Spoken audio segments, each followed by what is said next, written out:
Hi all, welcome to Blasters arena. East ബംഗാളിന്റെ ആരാധകർ ഒരിക്കലും മറക്കാൻ ഇടയില്ലാത്ത ഒരു ദിവസമായിരിക്കും ഇന്ന്. എന്തെന്നാൽ ഡ്യൂറന്റ് കപ്പിന്റെ കലാശ പോരാട്ടത്തിൽ ചിരവൈരികളായ മോഹൻ ബഗാനെ നാണം കെടുത്തി വിടാൻ ഈസ്റ്റ് ബംഗാളിന് കഴിഞ്ഞിട്ടുണ്ട്. 1-4 ഗോളുകൾക്കാണ് മോഹൻ ബഗാനെ ഈസ്റ്റ് ബംഗാൾ ഇപ്പോൾ അടിച്ച് ഭിത്തിയിൽ കയറ്റിയത്.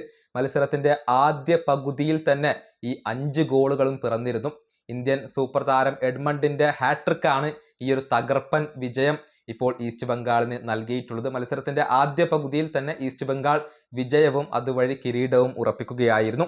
10ാമത്തെ മിനിറ്റിൽ ബിപിൻ സിംഗിലൂടെയാണ് ഈസ്റ്റ് ബംഗാൾ ലീഡ് എടുത്തത്. പിന്നീട് തൊട്ടടുത്ത മിനിറ്റിൽ തന്നെ എഡ്മണ്ട് ഈസ്റ്റ് ബംഗാളിന് വേണ്ടി 2ാമത്തെ ഗോൾ നേടി. അതൊരു കിടിലൻ ഗോളായിരുന്നു.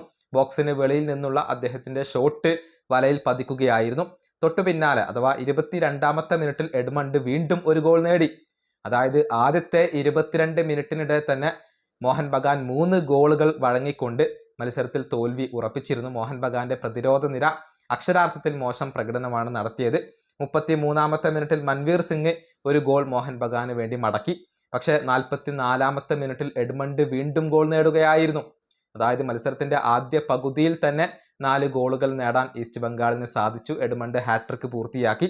2ാം പകുതിയിൽ പിന്നീട് ഗോളുകൾ ഒന്നും പിറന്നില്ല. അങ്ങനെയാണ് 1-4 ഗോളുകൾക്ക് ഈസ്റ്റ് ബംഗാൾ ഇപ്പോൾ മോഹൻ ബഗാനെ പരാജയപ്പെടുത്തിയത്. സമീപകാലത്ത് മോഹൻ ബഗാനെതിരെ ഈസ്റ്റ് ബംഗാൾ നേടുന്ന ഏറ്റവും വലിയ ഒരു വിജയം തന്നെയാണ് ഇത്. ആരാധകരെ സംബന്ധിച്ചിടത്തോളം വളരെയധികം സന്തോഷം നൽകുന്ന ഒരു വിജയമാണ്. അതുവഴി കിരീടം നേടാൻ അവർക്ക് സാധിച്ചു. ഏതായാലും ഏഷ്യൻ ചാമ്പ്യൻസ് ലീഗിൽ ഇനി പ്രധാനപ്പെട്ട മത്സരങ്ങൾ ഈസ്റ്റ് ബംഗാളിനെ കാത്തിരിക്കുന്നു. അതിന് മുന്നോടിയായി ഈ ഒരു വിജയം നേടാൻ കഴിഞ്ഞത് അവർക്ക് ആത്മവിശ്വാസം പകർന്നു നൽകുന്ന കാര്യമാണ്. ഈ വീഡിയോയുടെ അവസാനിപ്പിക്കുന്നു. അടുത്തൊരു വീണ്ടും കാണാം.